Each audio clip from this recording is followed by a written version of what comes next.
বাঘ, গরু, বাছুর, ছাগল আমরা নয়। সেটাই যদি হতো, কুকুরের অনেকগুলো করে বাচ্চা হয়, গরু অনেক খেতে পায় বা খেতে পারে, ব্যাঙ 6 মাস ঘুমায়, 6 মাস জেগে থাকে, তাহলে তাদের সঙ্গে আমাদের কোনো পার্থক্য হতো না। গরু যা আমরাও তাই, কুকুরও জন্ম দেয়, আমরাও জন্ম দিই, ব্যাঙও ঘুমায়, আমরাও ঘুমাই।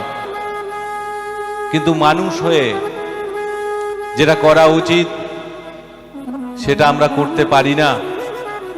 গিরগিটি রং বদলায় তার আত্মরক্ষার জন্য, আর মানুষ রং বদলায় একজন মানুষ আরেকজন মানুষকে বিপদে ফেলার জন্য। What is the definition of religion? ধর্মের ডেফিনেশন কি হতে পারে? যে ধর্মই হোক, ধর্মের ডেফিনেশন হচ্ছে সত্য, দয়া, প্রেম, প্রবৃত্ততা।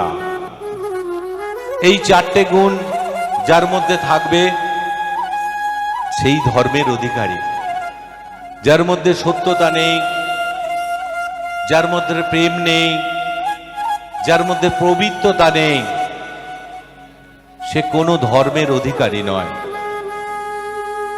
আমি এখানে ধর্ম করতে এসেছি, হরিসভায় এই স্টেজের মধ্যে বসে বাড়ি গিয়ে সম্পূর্ণটাই পাল্টে যাবে। এই যে ওই বাচ্চা ছেলেরা এই সামনে বসে খেলা করছে, দোষটা বাচ্চাদের নেই, দোষটা হচ্ছে আমাদের। সেই শিক্ষাটা আমরা দিতে পারিনি। মাতৃদেব ভব, পিতৃদেব ভব, অতিথি দেব ভব, আচার্য দেব ভব। আমি যদি এইখানে যারা আছে স্টুডেন্ট, যারা মাধ্যমিক পাস করে গেছে, এই 4টের আমি জন্য বলতে বলি, আশা করি বলতে পারবে না। কেউ বলতে পারবে? মাতৃদেব ভব বলতে আশা করি পারবে মা। পিতৃদেব ভব আশা করি বলতে পারবে পিতা। অতিথি দেব ভব, অতিথি বলতে পারবে, দেব ভবর মানেটা হয়তো বলতে পারবে না। আর আচার্য তো বলতেই পারবে না। কি মাস্টারমশাই? তাহলে ভুলটা আমরা প্রথমেই গলত। এই যে বাচ্চা ছেলেরা ঘুরে বেড়াচ্ছে, এখানে বসছে না, ধর্ম কথা কি ওরা জানে না, ওদের দোষ নেই। আমরা যখন স্কুলে পড়েছি, সাইকেল নিয়ে যেতাম, উল্টো দিক থেকে মাস্টারমশাই আসতেন, প্রথম চেষ্টা করতাম কোনো গলির মধ্যে ঢুকে পড়া সাইকেল নিয়ে।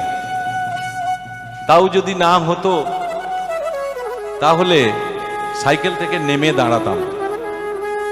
এখন তো জানে না। সেই শিক্ষাটা আমরা বাড়িতেও দিতে পারি না যে আচার্য দেব কাকে বলে। মা বাবা খুব আদর যত্ন করে ছেলেকে বাড়িতে, কিন্তু মেইন যে শিক্ষা, মানুষ হয়ে কি করা উচিত, মানব জীবনে কি করা উচিত, সেই শিক্ষা আচার্যদেব মানে শিক্ষক দেন। ছাত্র কি করে বড় হবে, ছাত্র কি করে মানুষ হবে। ভারতবর্ষের শ্রেষ্ঠ পদে যিনি গেছেন, আমরা সেই স্কুলে পড়েছি, একই বই, একই ক্লাস, একই স্কুল। মাস্টারমশাই সবাইকে সমান শিক্ষা দিয়েছেন। আমরা সেটা যে যতটা গ্রহণ করতে পেরেছি আমরা নিয়েছি। সেই মাস্টারমশাই স্কুলেই রয়ে গেছেন, ছাত্র কিন্তু ভারতবর্ষের রাষ্ট্রপতি হয়ে গেছে। শিক্ষাটা কিন্তু স্কুল থেকে। সেই শিক্ষা নেবার মতন মানসিকতা, মানবিকতা কিচ্ছু নেই। এখন তো বন্ধু পাওয়া যায় না, শুধু মোবাইল, সেটাই বন্ধু। ভালোটার থেকে খারাপটাই গ্রহণ করে বেশি। আমিও তো মোবাইল দেখি, কিন্তু খারাপ তো দেখি না।